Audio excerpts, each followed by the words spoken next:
It's just an honor, and I know I've said that in the past, but just to be able to work here in this environment and work under Coach Sweeney and his leadership and President Clements and Dan Radakovich and the environment that they create here at Clemson, it's just an incredible experience. And obviously the culture that you hear all the time, that you hear about all the time, is real. You can feel it and touch it, and what a big part of that is part of our recruiting process as well. And it's because of the people. It's because of the people that are involved in this thing, and that's what makes it so special. So first off, I just wanted to thank Coach Sweeney and what he does for this program and what he does for all the people that are involved in this program and for the players that he gets to touch every single day.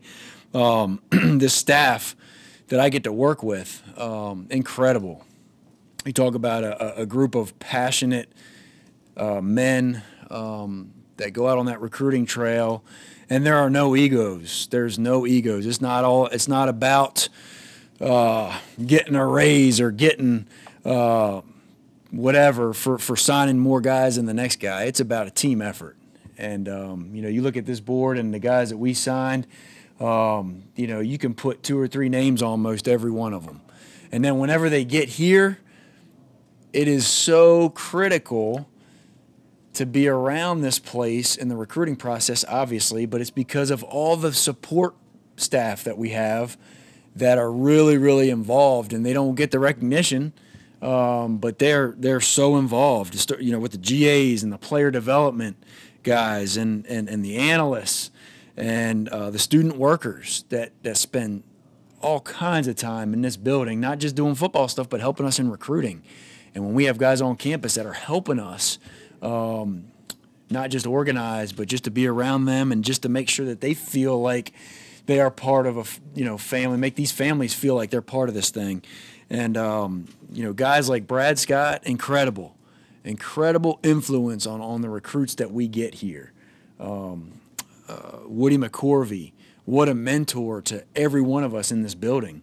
And a big part of the recruiting process. Thad Turnipseed, obviously we wouldn't be in this room, be in this awesome facility if it wasn't for Thad and what, his direction in these facilities, and then, kind of directing the overall recruiting process. And then I just can't say enough about Jordan Sorrells and his staff. Jordan Sorrells does so much work that y'all don't even realize, from the travel and the organization, and I mean, you wouldn't believe what goes into all the things that he has to deal with. Obviously, Ty Clements at his side, and Justin Spiros, who just left to go to Cleveland Browns. But what a great worker he was for us. You look at our video department, Todd Green, Henry Guess, and those guys. Tireless hours now to get these videos that y'all see in recruiting and that we get to send out, and that all these recruits get to see, and then when they're here on campus, whether it's an official visit or an unofficial visit, and they're amazing videos, the best I've been around. Abe Reed and Nick Yarrett in the equipment room downstairs, they do an incredible job of making it look great whenever we go down into the locker room with these players and prospects. And they, believe me, that's a big part of these recruits. That's what they want to see. That's a big part of what they like. What is the equipment like? And it takes a lot of organization through Abe Reed and Nick down there. Paul Journey, Jeff Davis, you've heard it a million times. We're about off the field.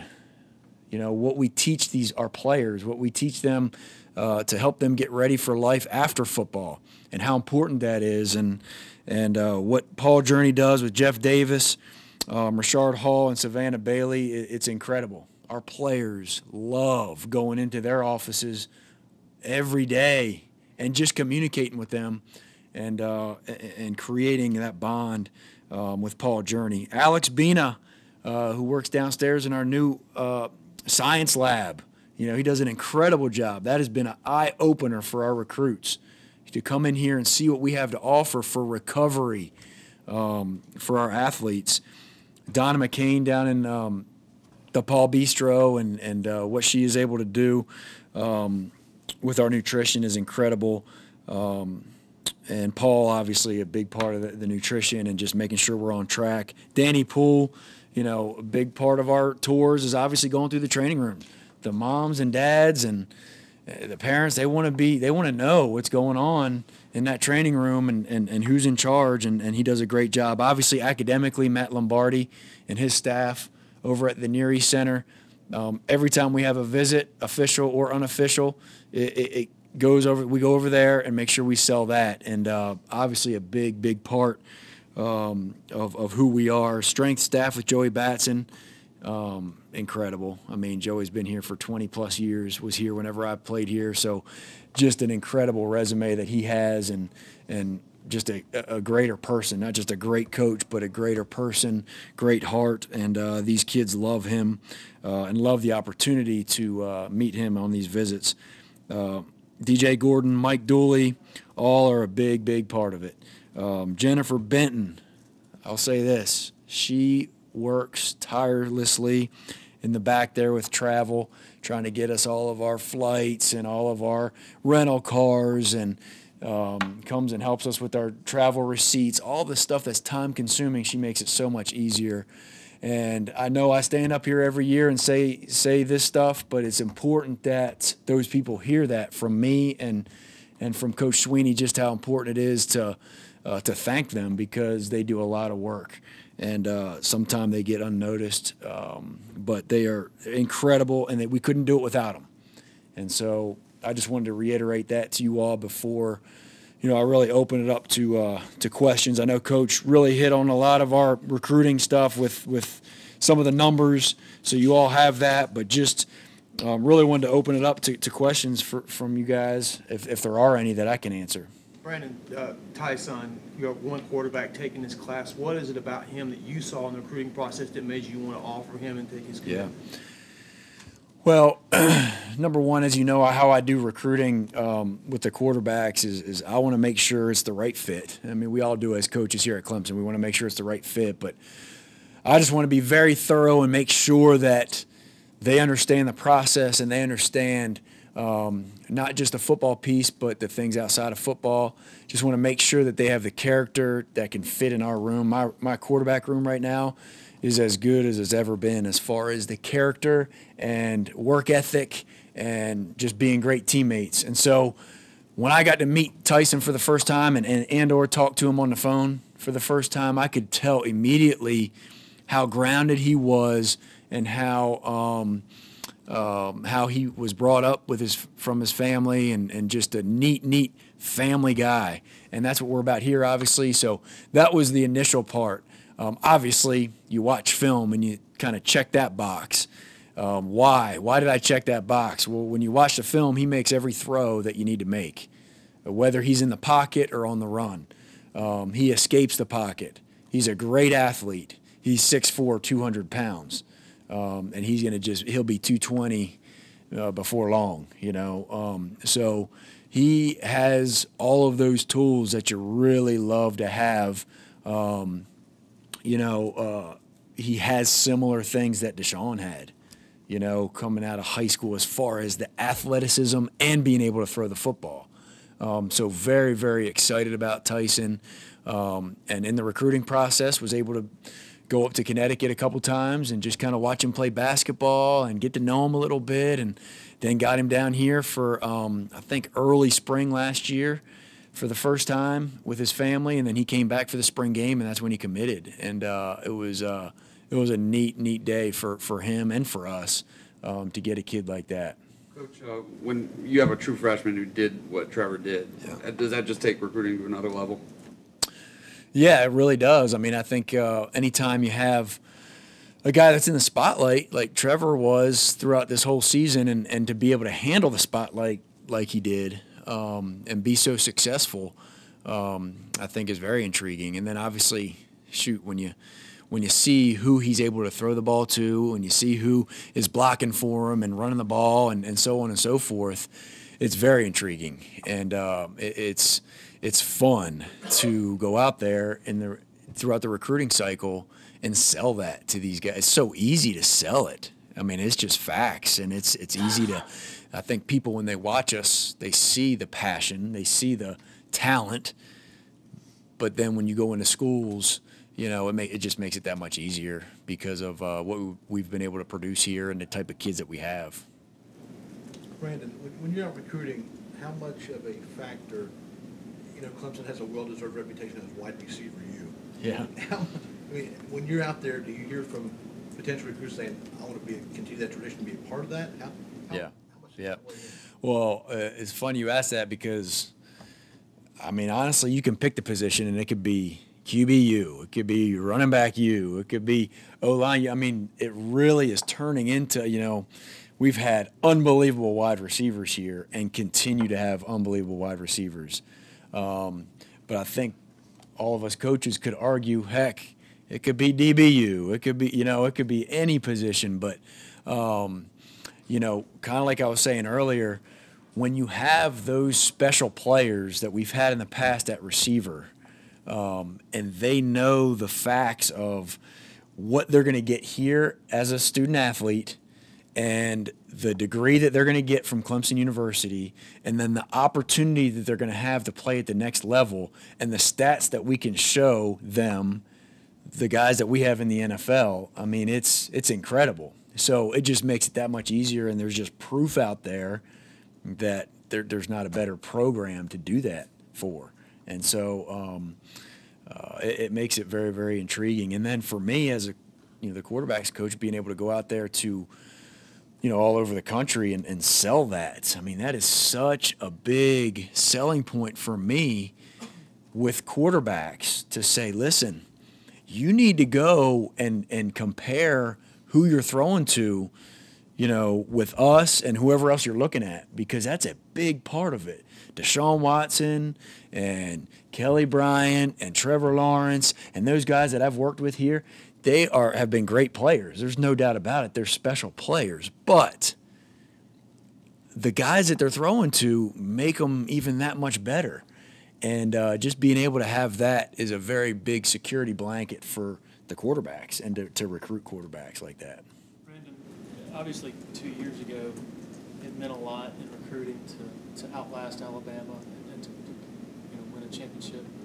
What is the impact of now of beating Alabama by 4 touchdowns? Yeah. In a totally different way. I mean, it's been incredible. I think there's, you know, it's hard to not argue the fact that, you know, we dominated that game. And, you know, I just think that by us being able to go into the state of Alabama and recruit like we've been the last year or two, you know, I think that things have been changing. You know, things are changing, and I think that it's just proof.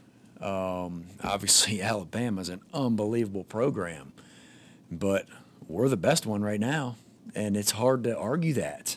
I mean, it really is. It's hard to argue that, and it's so neat to see our team this year, but especially our seniors, go through that transition of, you know, losing to them in 15, beating them in 16, and then losing to them in 17, and then going out on the high note and beating them in this past year. And just the senior class that we had, and the special leadership qualities that they had. It was just neat to see them come back after they could have left last year, and some of those guys and came back and be able to overcome that hurdle that we had last year and weren't able to get it done and come back and, hey, won 2 of the last 3. So, you know, I think it's a big statement, you know, by winning by 4 touchdowns. And then the coolest thing about that game was the last drive.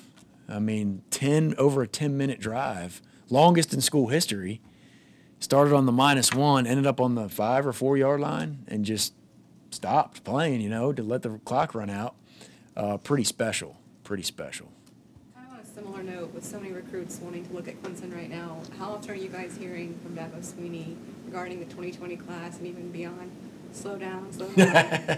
You know him too well. Very, very often. I mean, and it's so neat because it has worked. I mean, there is year in and year out, you know, it's very intriguing to get very excited about younger recruits. But to really slow down and watch these kids play 2 or 3 years in high school before you go all in on them is very important, because, you know, you see them in their sophomore year and they look great, and then all of a sudden their junior year maybe they plateaued and didn't perform as well, and then other guys emerge, other guys are maturing and getting more playing time and overtake them in the process. And you see a little bit more upside in certain guys when you wait a little bit longer. And so Coach Sweeney says it all the time to our staff. And, you know, we're aggressive. We want to go get the best, you know, and the best fit for Clemson. And we got to start early, at least starting to get to know these guys. But the more patient we are, the more right we are. And that's worked here at Clemson. Brandon, you've seen the recruiting footprint since you've taken over as coordinator grow and grow and grow and expand out. What's it like to be able to reach out to what so-called anchor states like California, Texas, and now get the reciprocal interest that you do in getting recruits like Ngata and players like that? It's really neat. I mean, it is neat to go into, you know, states that are further away and just be so receptive by their coaches and by, you know, everybody in the school, really. You know, you turn a lot of heads now. Whereas, you know, 6, 7, 8 years ago, they're wondering where you're from, you know, and that pull is so powerful right now because of the success and because of the impact that we've had on our student athletes and them spreading that word. It's been really, really special. And, you know, and it's more of now those players reaching out to us. And us still being, especially from being so far away at first, Coach Sweeney will tell you, he'll sit these guys down in his office if they show up on campus and say, why would you come from California to Clemson? Just, what are you thinking? Why? Trying to get an answer like, what is so intriguing about Clemson? And if they make that effort to come out here, they got a good reason, because it costs some money to get out here. And they have great reasons, and usually those type of kids and those type of families are the perfect fit. And so we just have to do a great job with our footprint of not being spread so thin that we're just bombarding those states that you mentioned, but we're making sure that if we go out there to those states, we're getting guys that are a perfect fit for our university, and not just going to get guys that are 5-star or 4-star, whatever. They got to be a perfect fit, and still make sure that, hey, these closest states to Clemson in South Carolina are our priority, and our roster proves that. But I know that there's been some interest in states that are further away, and heck yeah, if they're a perfect fit for Clemson, we're going to be excited about them. Coach, after going through the early signing day twice now, is there anything you had to change or tweak? And do you think the early signing period is effectuating more mid-years? You have more this year, 17, than you've ever had before. Yeah. I don't know necessarily that the early signing period affects our mid-years. It's more of how many guys are graduating from our team and from our roster to get the mid-years. But I've really enjoyed the last 2 early signing periods, you know, just because when a kid knows especially for us, when a kid knows he's coming to Clemson or commits to Clemson, he doesn't decommit. It just doesn't happen. And, you know, we have 90% plus of our signees for that whole class know that they're coming to Clemson by December. And so why not sign them? And it's a relief for them too. Signing, it's over with. And now whether they're a mid-year or they're a June enrollee, you know, now they can just focus on whatever their next phase is. And for us, we still go to their homes, and we still go see them at school if they're not a mid-year guy in January, even if they sign in December.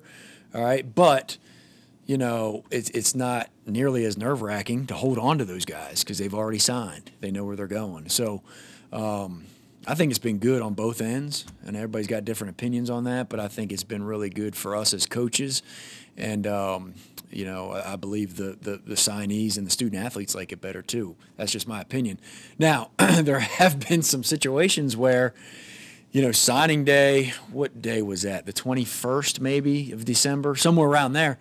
You know, we've been fortunate to be in a bowl game that's later on, But I've talked to some friends of mine that are playing in bowl games that day. So that's definitely an interesting dynamic and makes it for a little bit of a hectic deal. So I don't know what they would say, but I know that it is a little bit different when they're playing in a game in the Bahamas for the Bahamas Bowl out of the country and signing guys, so that would be interesting. You mentioned fit. Coach Sweeney told us a couple months ago that he instructs the staff, don't be afraid to let a good player walk.